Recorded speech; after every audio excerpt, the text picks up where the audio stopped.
네, 안녕하세요. 월가즈입니다. 원래는 오늘 장기채 숏과 러셀숏, 코스피 롱의 조합에 대해 설명을 드리려고 했는데 이번 주는 굉장히 중요한 FOMC라는 이벤트가 또 기다리고 있죠. 그래서 11월 FOMC 이후 지금까지 연준 인사들의 발언의 흐름을 요약한 시간을 좀 가져보겠습니다. 그래서 장기채 러셀 코스피 조합에 대한 분석은 좀 복잡해서 벨리의 칼럼으로 자세히 정리해 두었으니까 참고해 주시면 감사하겠고요. 그럼 오늘 영상 시작해 보겠습니다. 자, 지난 11월 FOMC 이후 지난주까지 시장이 생각하는 금리나 확률과 S&P 500 지수를 대조해 보면 거의 함께 움직였습니다. 금리나 확률이 올라가면 S&P도 오르고 내리면 S&P도 내리는 시기였죠. 그리고 이 기대감 변화는 크게 세 가지 요인에 영향받았는데요. 연준 인사 발언, 경제지표, 또 2기 행정부 인선. 그래서 이 중에서 오늘은 연준 인사들의 발언에 대해 요약하면서 흐름을 짚어보겠습니다. 먼저 11월 FOMC 직후인 11월 8일 카시카리 총재는 인플레이션이 다소 울퉁불퉁한 모습을 보이고 있다면서 이에 대해 경계심을 드러냈습니다. 그러면서 성장과 생산성이 강세를 유지한다면 연준은 금리를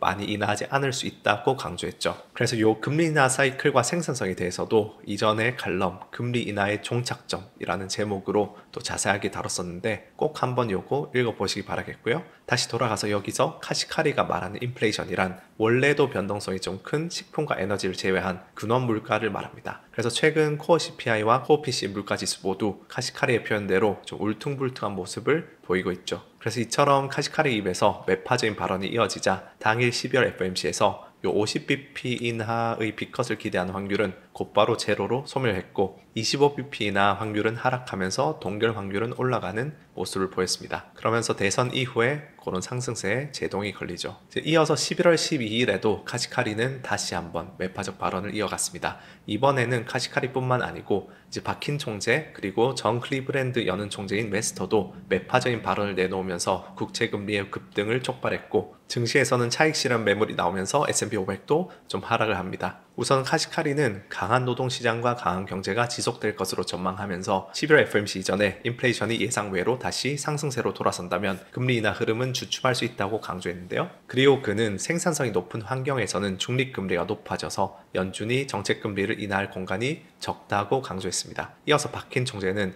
이럴 수도 있고 저럴 수도 있다 같은 뉘앙스로 발언을 이어가면서 뚜렷한 판단을 미루는 모습이었으나 미국 경제가 꽤 양호해 보이고 노동시장은 탄력적으로 보인다면서 카시카리의 진단과 대체로 맥을 함께했습니다. 그러면서 그는 인플레이션이 통제되고 있으나 연준의 목표치인 2%를 넘어설 위험이 있을 수 있다면서 경계감을 유지하는 모습이었죠. 그런데 메스터에 비하면 이 둘의 발언은 완화적인 편이었습니다. 현직 때도 연준의 대표적인 매파로 유명했던 메스터는 아예 대놓고 트럼프의 관세 정책이 인플레이션에 부정적인 영향을 미칠 것이라 강조했는데요. 그러면서 내년에는 예상했던 것만큼 많은 금리 인하가 있지 않을 것이라 진단했죠. 또한 메스터는 관세뿐만 아니라 이민, 세금, 지출 관련 사항도 종합적으로 고려되어야 한다면서 11월 FOMC가 열릴 때면 연준 내부에서 트럼프가 제시한 재정정책에 대한 논의가 오갈 것으로 보았습니다. 이처럼 카시카리, 박힌에 이어 메스터의 입에서도 매파적인 발언이 나오자 12월 25bp 인하 기대감은 크게 하락했고 동결 기대감이 상승하게 됩니다. 그런데 다음 날인 11월 13일 CPI가 발표되며 12월 인하 확률을 다시 위로 끌어올립니다. 당시 발표된 10월 CPI는 소수점 두째 자리까지 보게 되면 시장 컨센을 하회한 수치였죠. 그러나 당일 증시는 장중에 상승폭을 반납하면서 장기물 금리는 오히려 상승하게 되는데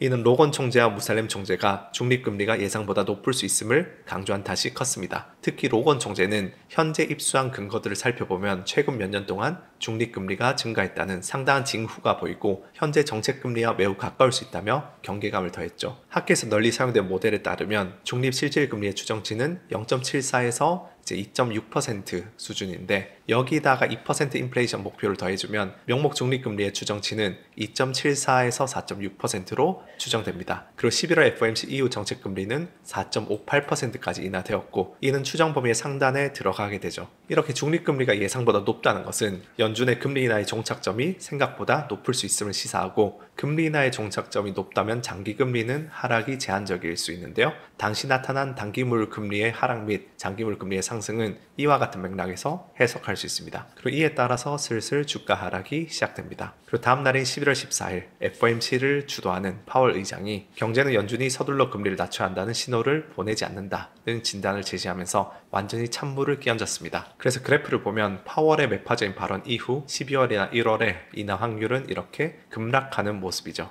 그래서 파월에 따르면 인플레이션이 울퉁불퉁한 궤적을 보이고 있고 노동시장은 과열된 상태에서 냉각되어 현재 견고한 상태를 유지하고 있으며 경제 성장률이 현재까지 2.5%의 견고한 성장률을 보이고 있었습니다. 이에 파월은 12월 FOMC에 대해 신중한 결정을 강조하고 나섰는데요. 이처럼 파월의 입에서 나온 신중한 결정은 11월 중순 내내 여운을 남기게 됩니다. 그리고 파월의 발언 이후 나온 콜린스, 슈미드, 쿡, 보우먼 이사 등 연준 인사들의 발언 역시 비교적 매파적이었습니다. 심지어 연준 내 대표적인 비둘기인 굴스비 총재 역시 기존 입장에서 약간 후퇴하는 모습을 보였죠. 그러면서 S&P 500 지수는 이틀간 이렇게 큰 폭으로 하락하게 됩니다. 그렇게 파월이 찬물을 끼얹은 지 일주일이 지난 11월 21일 다소 매파적이었던 연준 기조에서 변화의 조짐이 감지되기 시작합니다. 바로 뉴욕 연은의 총재인 윌리엄스가 인플레이션의 장기적 궤적에 대한 믿음을 내비쳤다는 점인데요. 아시다시피 현재 FOMC 위원들 간 영향력 구도는 의장직을 역임하고 있는 파월이 가장 많은 영향력을 행사하고 있고 그 다음은 월러 이사와 윌리엄스 뉴욕 연은 총재 두 인물이 실질적 2인자로 평가받고 있습니다. 그럼 윌리엄스가 이제 디스인플레이션 추세는 향후 지속될 것이라는 진단을 하면서 연준에게 중요한 것은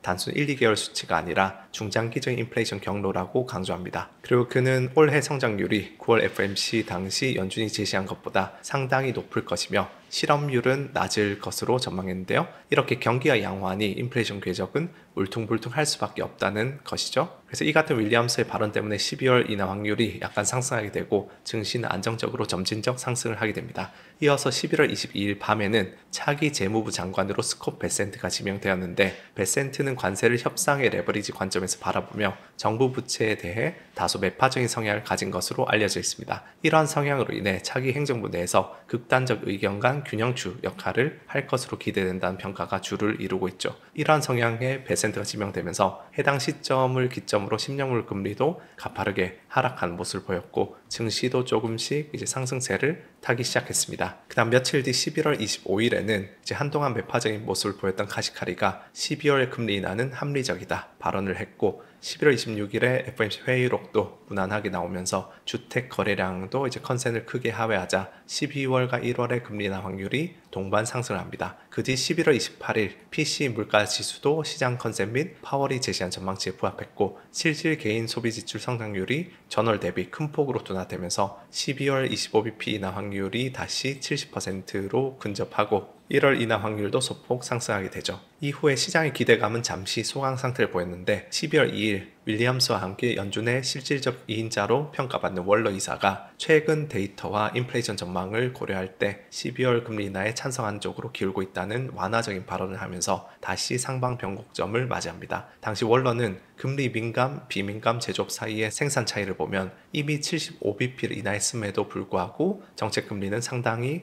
여전히 제약적이라고 진단했는데요. 인플레이션과 관련해서 월러는 최근의 인플레이션 데이터를 심각하게 받아들이긴 하지만 1년 전에도 비슷한 변동성이 있었기 때문에 과민하게 반응하고 싶지 않다면서 그런 우려를 이제 일축을 했죠. 이제 흥미로운 부분은 요 연준과 시장이 주목하는 서비스업 인플레이션에 대해서도 큰 우려를 보이지 않는 모습이었습니다. 그래서 이와 관련한 자세한 분석도 한번 읽어볼 만한데 당일 올렸던 리뷰를 참조하시면 좋겠고요. 그 다음 월러 이사 외에 같은 날 발언에 나선 보스틱 총재는 12월 FOMC 금리 인하 여부는 앞으로의 데이터가 중요할 것이며 옵션을 열어두고 있다 발언했고 중립적인 스탠스를 유지하던 데일리 총재도 월러의 발언 이후 약간은 완화적인 발언을 내놓았습니다. 그러면서 중립금리 역시 3% 부근으로 제시하면서 이전에 로건 총재의 2.74에서 4.6% 범위보다 낮은 수치를 제시를 하죠. 이어서 12월 4일 연준의 베이지북이 발표되고 파월의 인터뷰도 있었지만 두 이슈 모두 무난하게 소화해내며 12월 25bp 인하 확률은 70% 이상에 머물렀고 12월 6일에 11월 고용보고서가 발표된 이후에 확률은 80% 중반까지 상승하기 이릅니다. 이 고용보고서 관련해서도 굉장히 중요한데 저희가 상세하게 리뷰를 했었죠. 이제 비농업 신규 고용은 시장 컨센을 상회했지만 자세히 뜯어보면은 이제 찝찝한 부분이 있음을 우리가 확인했는데요. 그래서 이 칼럼 다시 한번 읽어보시면 좋을 것 같고요. 이날 그래서 국채금리는 하락하고 증시는 고점을 경신했죠. 그래서 11월 FOMC 이후 흐름을 쭉 정리하면 11월 중순에 파월이 찬물을 한번 끼얹은 이후 FOMC에서 파월 다음으로 영향력이 큰 월러 이사와 윌리엄스 총재 이른바 월윌 듀오에 의해서 금리 인하의 틀이 결정되었습니다. 그리고 그 방향을 따라 증시도 상승세를 타기 시작했죠. 그래서 보시면 아시겠지만 지금의 증시는 금리 인하에 대한 기대감에 굉장히 민감하게 반응을 해오고 있습니다. 특히 지난 몇 주 동안은 12월 금리 인하에 대한 기대감이 증시 움직임의 주 재료였죠. 그런데 이번 주에 이제 12월 FOMC가 또 지나면 시장은 또다시 새로운 기대감을 찾아 떠날 텐데요. 이제 연준 내 대표적인 비둘기로 꼽히는 굴스비가 앞으로 이어질 FOMC 회의들에 대해서는 인하와 동결을 둘러싼 팽팽한 접전을 전망한 만큼 이번 주 FOMC를 비롯해서 향후 연준 인사들의 뉘앙스에 열심히 우리가 귀를 기울이는 것이 어느 때보다 중요해진 시기가 아닐까 싶습니다. 그래서 이에 대해서 저희 팀이 매일매일 벨리에 열심히 업데이트하고 있으니 고정 댓글의 가입 경로로 한번 들여다보시면 재테크하시는데 좋은 자산이 되지 않으실까 싶습니다. 그럼 다음 시간에는 제가 달러에 대해서 또 자세하게 올려놓은 부분이 있는데 그 부분을 한번 요약을 해보도록 하겠습니다. 감사합니다.